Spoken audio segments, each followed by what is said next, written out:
AFCON semi-finals were not classics, but they were fascinating for the exact reasons people are arguing about them. One game was decided by a single lapse after 70 minutes of control.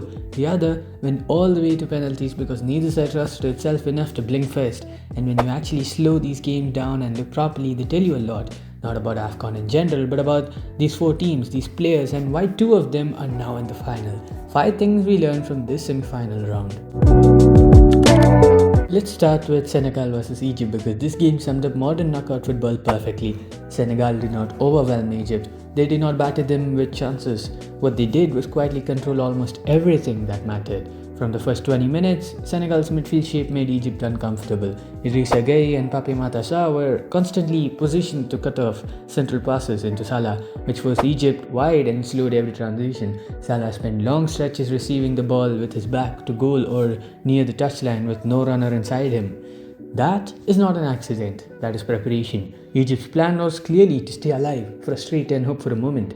The problem was, they never really threatened to create that moment. El Shenawi kept them in the game with a couple of strong claims and one sharp save, but Egypt barely tested Edouard Mendy. Then came the goal and it felt inevitable rather than explosive. The loose ball, the hesitation and Sadio Mané doing exactly what elite forwards do. One touch to set, one strike and no drama. That was Mané's best contribution of the night and it was enough. What stood out was not just the finish but how Senegal reacted after it. They did not retreat into panic, they slowed the game down. They won few fouls and close spaces. Kalidou Koulibaly in particular was immense in the final 10 minutes. Every cross was attacked, every clearance had purpose. And this was not Senegal at their most exciting, this was Senegal at their most mature. It is important to be fair to Egypt because this was not a collapse or a disaster. They worked, they stayed compact, they defended with discipline, but the final exposed the ceiling of their approach. Mohamed Salah was effectively isolated for most of the game. When he did escape pressure, there was rarely a second runner coming forward. The midfield three was so focused on protecting the backline that progression became passive. There was a moment around the hour mark where Egypt had a rare transition with numbers, and instead of accelerating, they recycled possession and reset. That moment summed up the entire night. This was not about quality, it was about intent. When Senegal scored, Egypt struggled to change gears. The substitutions came late and did not change the structure. Senegal continued to dictate territory even without dominating the ball. Egypt did not lose because they were outplayed massively. They lost because they never forced Senegal into discomfort. At semi-final level, that is not enough.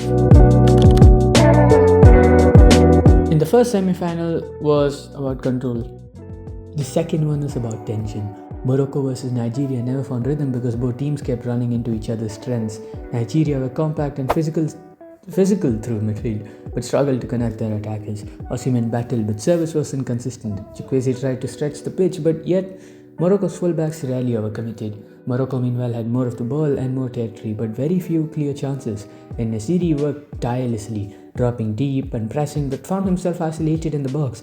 And hanging over the entire game was Yassine Bounou. Every time Nigeria tried to build momentum, Bounou slowed it down. Every cross was claimed confidently. Every shot was met with calm positioning. There were no camera saves, just constant reassurance. By extra time, both teams were playing not to lose shape. Attacks ended with hopeful shots or safe passes, and everyone knew penalties were coming. And when they did, the game changed entirely to the goalkeeper. 2 saves, absolute composure, Nigeria blinked, and Morocco did not. One of the biggest lessons from this round is how little separated these teams. No tactical revolution decided these games, no flurry of chances, just individual moments executed under pressure. Mané's composure, Koulibaly's defensive leadership late on, Bono's penalty saves, Nasiri stepping up when it mattered. Even moments that did not end in goals mattered. A recovery run, a block shot, a goalkeeper choosing to push, punch rather than catch. Semi-finals compress football down to its smallest details. This is what we saw here. The players who handle these moments best are the ones moving on. Looking forward, these semi-finals set a clear tone for the final. Senegal arrive with belief in their structure and leaders who have done this before. They know how to close games. They know how to wait.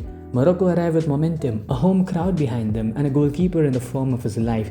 But they also carry expectation and pressure. Neither team will suddenly play open football. This will be another tight game decided by discipline, moments and nerve. And based on what we saw in these semi-finals, the team that wins will not need to dominate.